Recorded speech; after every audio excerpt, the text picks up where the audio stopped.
initial kick. And targets on gold and silver, did you say? Yeah. Yeah. Silver, I think we're going to several $100s, perhaps as high as 500, but at least, 200 minimum, absolute minimum, more likely 300 to 500. Much of the move in 2026, I think, will be accomplished percent-wise by summer, or maybe some later. Gold, minimum upside is 8,500, a target we've had for many months. It's not a target, actually. It's just matching the dimensions on a percent scale basis of the bull market that peaked in 1980 and the bull market that peaked in 2011. If we match the dimensions of those moves, measuring from bear low to that target high, you'll be $8,500 gold. Right now, we're not. We're only a five-fold gain, not an eightfold. It is in a topping process as the U.S. stock market and certain other key stock markets around the world, but we have a bubble. And I would look for a high later this month, early next perhaps, and then a downturn that begins a major bear market. No, not a crash right out of the chute, but a downturn, probably laborious at first, with some very dangerous levels further below, but we're not near those trigger levels yet. But I think as an asset category, it's one to be vacating, not entering. Still, if you're a latecomer, look at it as an opportunity. The commodity category is a very cheap category. It's underpriced relative to itself. It's underpriced versus reality versus other markets.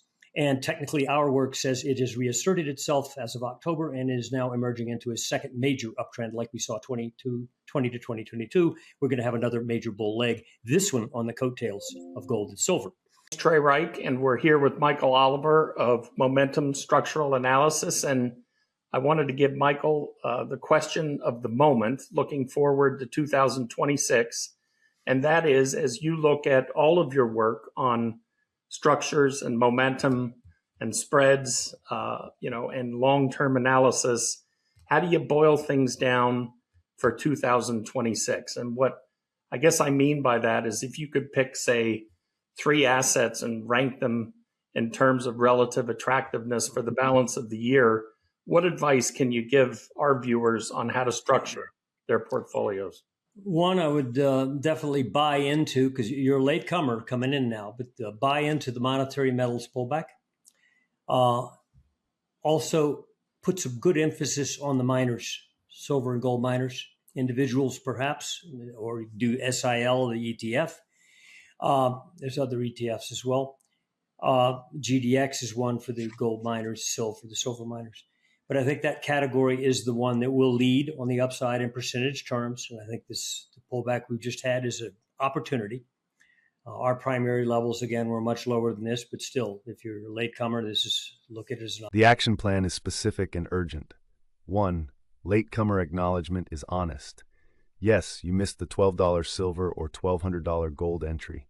But Michael, who bought at those primary levels, is telling you, even at $76 silver and $5,000 gold, it's still worth buying because targets are so much higher, 300 to 500 silver, 8,500 plus gold. 2. Pullback is opportunity. Reframes the current weakness, $121 to $76 silver feels scary as gift. Chance to enter before March resumption, discussed in prior interview as game on again starting 5 days from recording. 3. Miners' emphasis is key. Lead on upside in percentage terms means they'll outperform the metals. If silver goes 4 to 6x, silver miners might go 8 to 12x, classic leverage during bull markets when miners are undervalued going in. 4. CL and GDX specified gives concrete action. Viewer can open brokerage account and buy these ETFs today. No excuses, no complexity. 5. The definitely buy into certainty, not you might want to consider, shows Michael's conviction. This isn't tentative suggestion, it's strong recommendation based on his structural analysis, showing far more drama to come. For biggest bull run positioning, if you buy miners now, during pullback opportunity, before Monday stock top triggers mass exodus into metals, you're positioned for the explosive leg up Michael expects by summer. This is the entry point. Opportunity. The commodity category is a very cheap category. It's underpriced relative to itself. It's underpriced versus reality versus other markets. And technically, our work says it has reasserted itself as of October and is now emerging into a second major uptrend like we saw 20 to 2022. We're going to have another major bull leg, this one on the coattails of gold and silver. So that's another category to look at that looks like an investment grade good gain with low risk. You don't even need leverage. It's just a good place to be. That would be oil category stocks, grain related, fertilizer companies, for example, base metal miners, so forth. The portfolio construction advice is specific and urgent. 1. Monetary metals, gold, silver, physical, rank number 1 despite being latecomers. The pullback, 121 to 76 silver, 5,600, 5,000 gold, is entry opportunity. Michael's primary levels were much lower, he bought earlier, but even at current prices, it's not too late because targets, 300, 500 silver, 8,500 plus gold, are so much higher. 2. Miners rank number 1 tied with metals because they will lead on upside in percentage terms, meaning if gold doubles, miners might triple or quadruple, leverage effect. SIL, Silver Miners ETF, and GDX, Gold Miners ETF, specified for ease of access. The current pullback applies to miners too, opportunity to buy before resumption. 3. Commodities rank number 2, or tied number 1 depending on risk tolerance because they're very cheap, underpriced versus reality, low risk, meaning downside limited, upside substantial. October 2025 reassertion, Bloomberg breakout above 106.50, began second major uptrend after 2020-2022 first leg. This second leg on coattails of gold silver means, as monetary metals mania develops, it pulls commodities higher, inflation expectations, real asset rotation.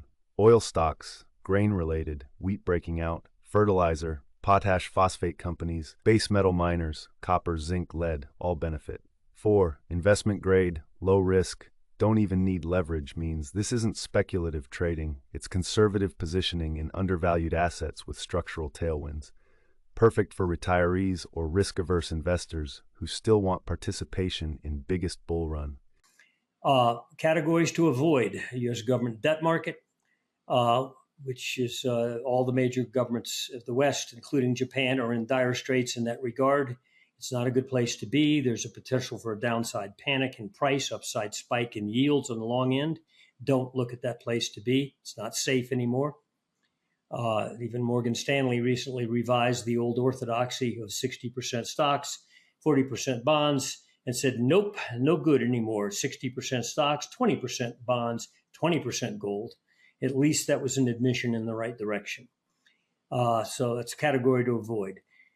Category to avoid, though it's still not made its high as far as we're concerned, but we think it is in a topping process, is the U.S. stock market and certain other key stock markets around the world, but we have a bubble.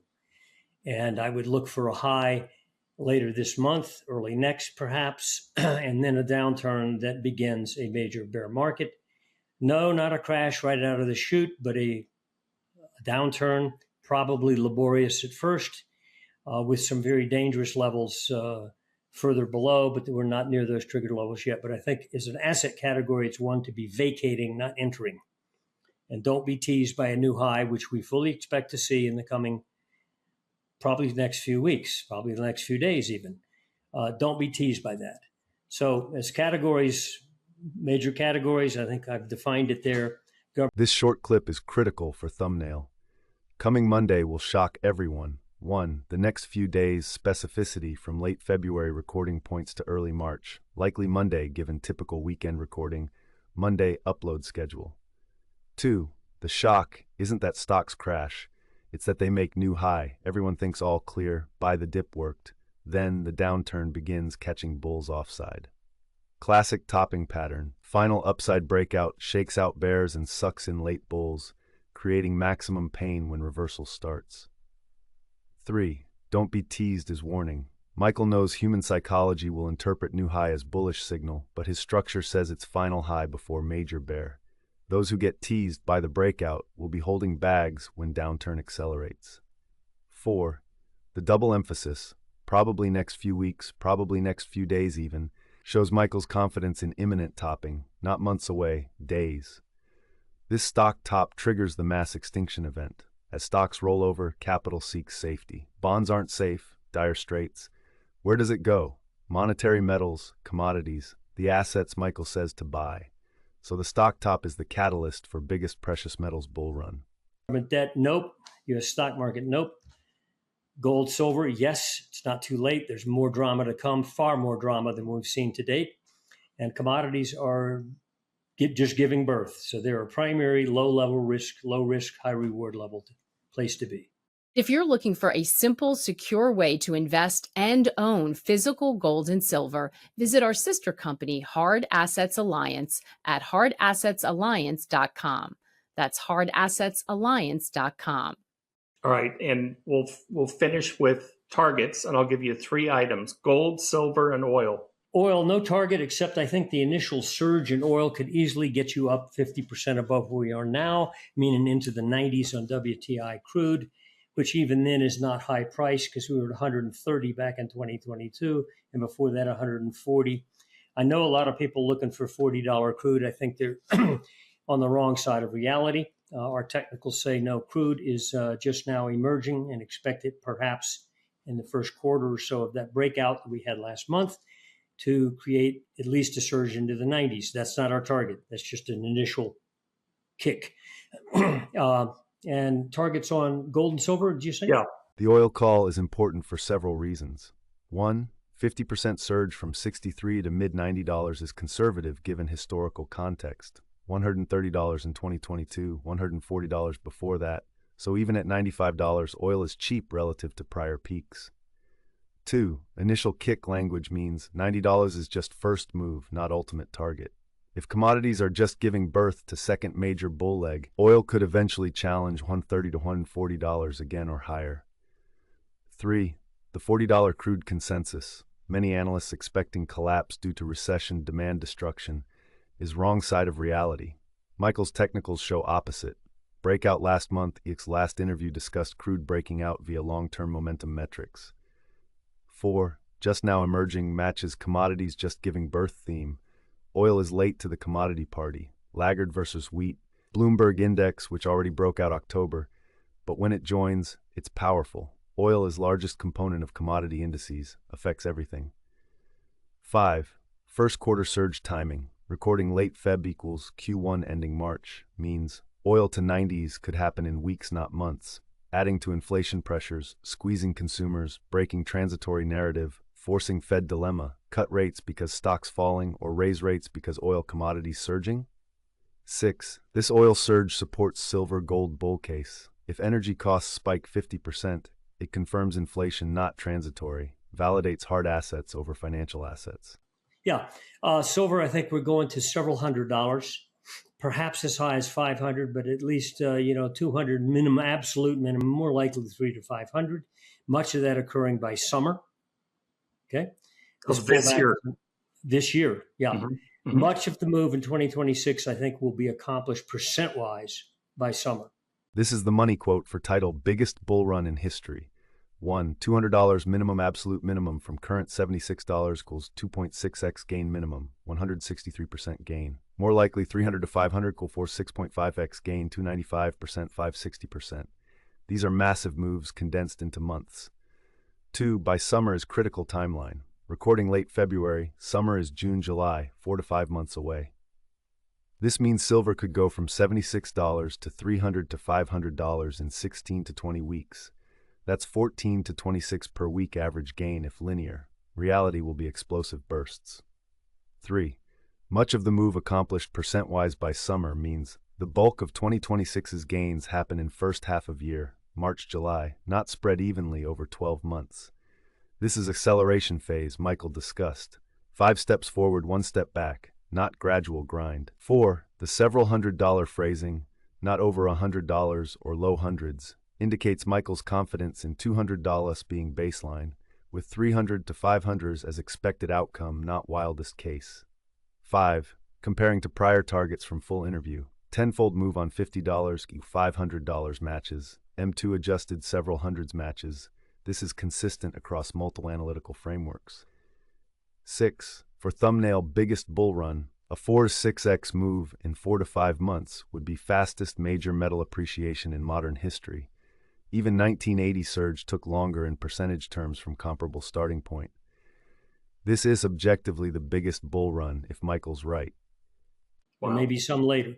Gold, minimum upside is 8,500, a target we've had for many months. It's not a target, actually. It's just matching the dimensions on a percent scale basis of the bull market that peaked in 1980 and the bull market that peaked in 2011. If we match the dimensions of those moves, measuring from bear low to that target high, you'll be $8,500 gold. Right now, we're not. We're only a five-fold gain, not an eightfold. So that, again, that's a minimum. I think we'll probably go well beyond there.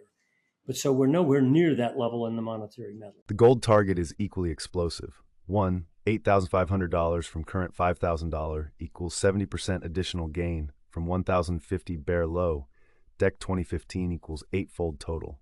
This matches, not exceeds, matches the dimensions of prior two bull markets, 1980 and 2011, both eightfold from bear lows. 2. It's not a target actually, it's just matching dimensions, is conservative framing. Michael isn't calling for new paradigm, just replication of what gold did twice before. Yet $8,500 sounds radical because people anchored to current $5,000.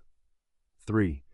Right now, only fivefold, not eightfold, means we're 5/8 of the way in multiple terms, but only 60% in price terms. More to go.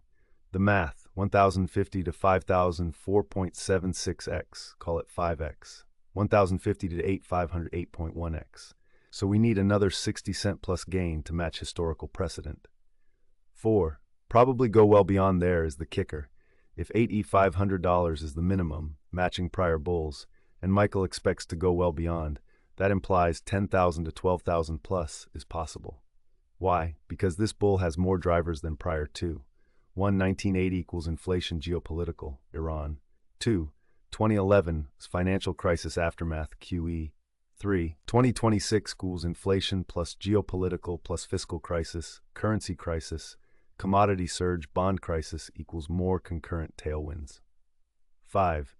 Nowhere near that level means don't think we're close to topping, we're in middle innings, not ninth inning. This justifies not too late message. 6. For biggest bull run title, if gold goes from 5,000, 10,000 plus, while silver goes 76 to 500s, and this happens by summer, with commodities surging and stocks bonds collapsing, that's objectively biggest synchronized real asset bull run in modern history.